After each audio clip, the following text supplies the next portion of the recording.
Hey guys, SGTO3 here. About to bring you a little update on the Delica 4. So I've been now using this knife for a good few weeks, and I've put it through some pretty good tests.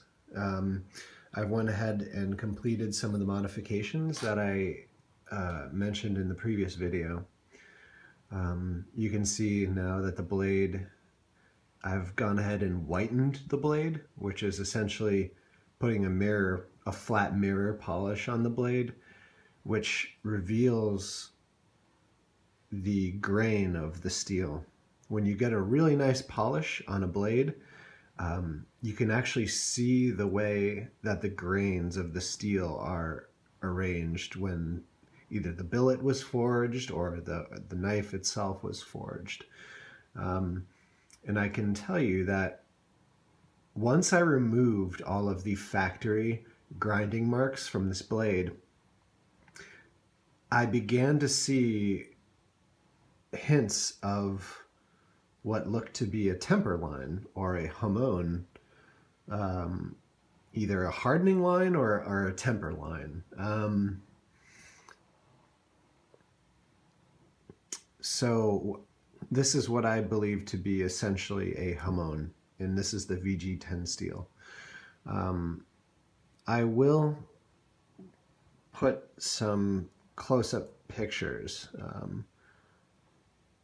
of it, but you can just see the decal of the Spyderco etching is just visible. So that gives you a good idea of actually how much metal I had to remove to put the polish on it.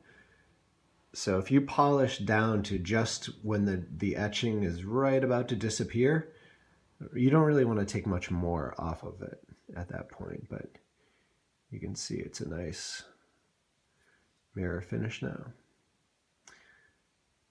So yeah, it's hard to get a good angle on it, but you'll see in the photographs that if you whiten your blade, or as the Japanese say, if you were to reveal the soul of the blade, revealing the inner grain structure of the metal, you will actually see how the metal has been moved, how it curves upwards, and the temper line or the Hamon, I'm not sure which one it is, because I'm unfamiliar with the exact process of how they made this blade. I'm very interested at this point. You know, polishing it down to really be able to see the quality of the grain and even see that there is a Hamon underneath the factory grind marks, just hidden, kind of waiting to be revealed by someone who wants to polish their blade and whiten their blade. I was kind of blown away, and I did a lot of research on Seki City, Japan, where this is from. You see there, Seki City. And I was really, really surprised and kind of fascinated by Seki City. You know, a lot of these knife companies contract out to essentially family operated factories that have, some of them have been operational for a super long time in Japan, in Seki City. And you know, the Japanese and their steel and their blades, I mean, they're obviously pretty renowned for that. So seeing kind of, you know, when you see it, just you get the blade and it has all these factory grind marks on it, you don't really get to see the metal. All you see is these grind marks. You know, it doesn't even matter what they do to it. They can have Damascus steel all along the spine or whatever, but you still have all these grind marks. You can't really see the beauty of the metal itself, of the steel itself. And when I polished this up and found that that little Hamon or that little temper line in the grain, I was basically a super happy camper.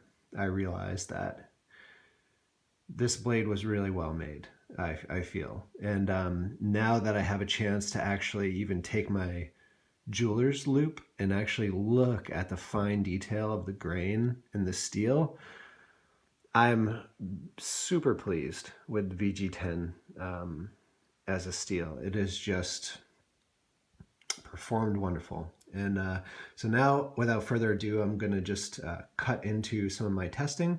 Oh, and I did put a little lanyard. I found this hiking in New Hampshire on the trail, this lanyard, this 550 cord.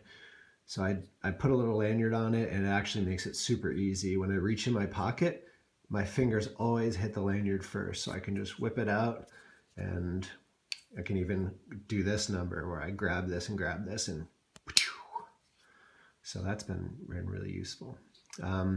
So before I whitened the blade, which is putting the polish, the fine polish, and in order to get a fine polish like this, you need to block sand with wet sand with blocks. If you go ahead and buzz this on a Scotch-Brite pad or something like that, or a buffing wheel, it doesn't make the surface flat like a mirror, like a piece of glass. It kind of just pushes over all of the high points of the blade, and it doesn't necessarily make the blade this quality of mirror finish. Like you can see my hand reflected in there. That's taking a super flat block and wet sanding up to from 400 grit to 12,000. That's right, 12,000. Going through 3,600, 3,800, 4,000, 6,000, 8,000, 12,000 to get that level of mirror finish. And you can see it is just super glidey. And a lot of this stuff that you're seeing on this blade is not, yeah, see, you see my finger oil wiping on it. There's some of that, but a lot of this little kind of other stuff is actually looking into the steel. You're looking kind of through the pane of glass that I've essentially blasted onto the surface into. You can actually see the grains of the steel and how the grains of the steel flow. So you cannot get that with, just putting it on a polish wheel. You need to do the kind of traditional methods and the Japanese methods where essentially a flat surface is used to make the surface extremely mirror-like and glass-like. So it's like kind of, if you're looking at the surface of the water, it reflects back at you, and it's hard to see what's under the surface of the ocean. But when you take a mask, like a snorkel and mask, and you put the mask or put your face right on the surface of the water, the glass of the mask pushing into the water makes it so you can see all the way down to the bottom. It's really the same thing. Putting a nice polish on your blade like this is like putting a mask on and looking through the water, where you can just instantly see right through. So before I put the polish on it, I did 20 minutes of carbing African ebony. And here's some African ebony. This is, just so you guys know, it's harder than oak. So, cutting straight up oak with this knife for 20 minutes would be quite a test. And I did cut a bunch of red oak the other day out in the forest with it, and it performed fine. But yesterday I took a chance to do, and I said, I wonder if I cut and carve, and I did the end grain too, which is down here. I was carving ebony end grain for 20 minutes straight without taking a break, in order to test really the strength and the durability of the edge of the VG10. And I can say at the end of 20 minutes of carving ebony, African ebony end grain nonstop, which is an extremely hard wood,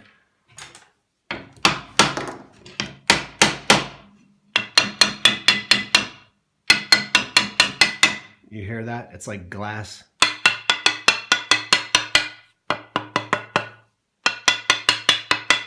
Okay, so you can begin to hear kind of the quality of the ebony. After 20 minutes of carving the ebony, well, you'll see here in a bit.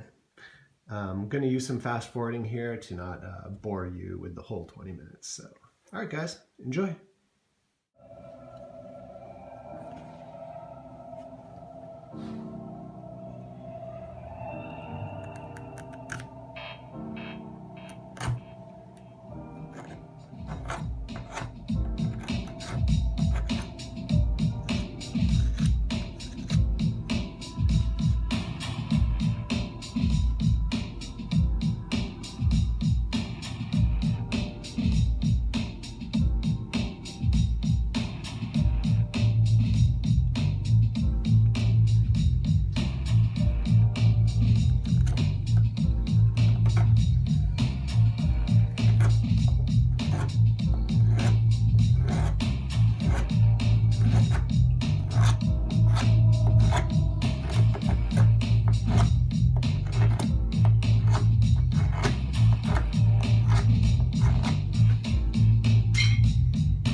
I find that this position on the jimping with the thumb is not realistic.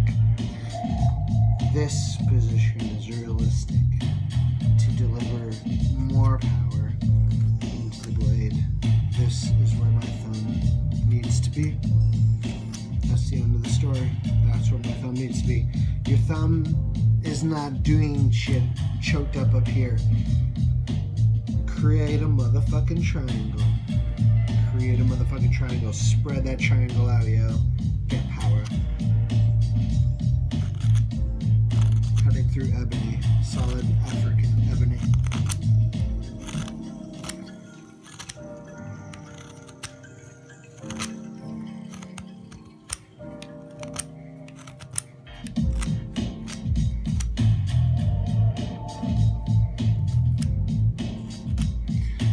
Cut off the edges. This is going to be circular lower. I want to cut off the edges so I don't hurt my fingers. So I'm just going to deburr all the edges right now.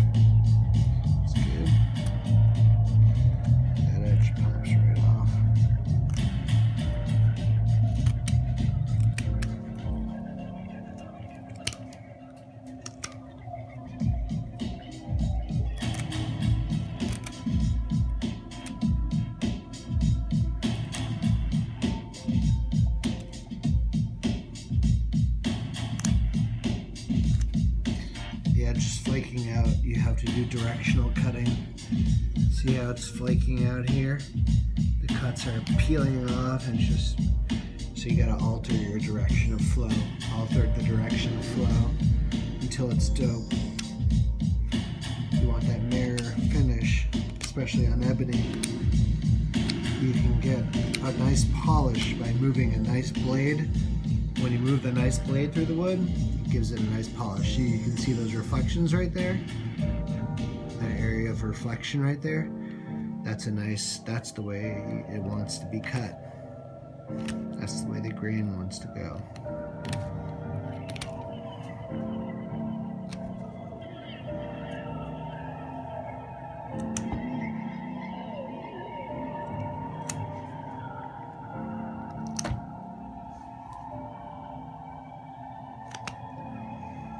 Yeah, it feels better to hold now. So this area up here is going to come in and around and in and around and in.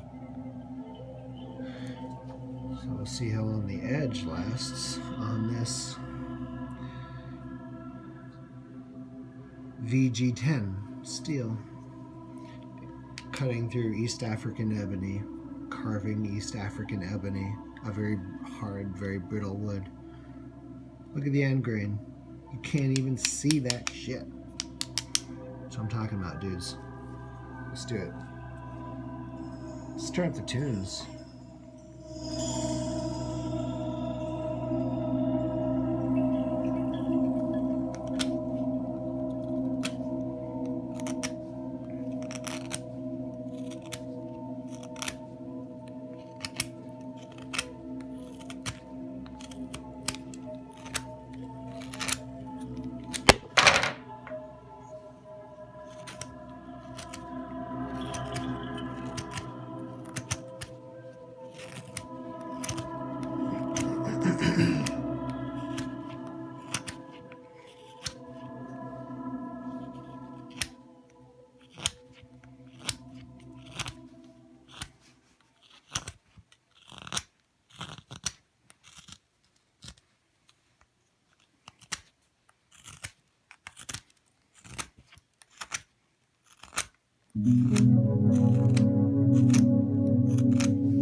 Gonna grab my ladder.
Even though it's no look, it's straight solid black ebony.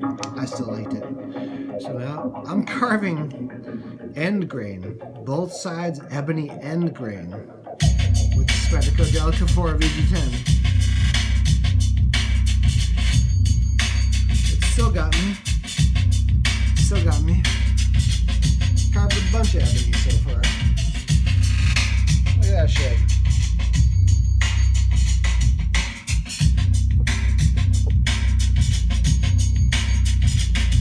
Whew, my arm's getting tired. Let's keep at it.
full grip on the blade now because it's a very repetitive, hard wood. I would say heavy duty cutting. This is heavy duty cutting. Ebony, solid ebony. Gotta get a full grip. You're not messing with the thumb really anymore. Just comes down to working it. Just comes down to working it. That's all. And watching out for your fingers as well. You have to always set yourself up. Keep yourself low over here. Pull up and away.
There it is.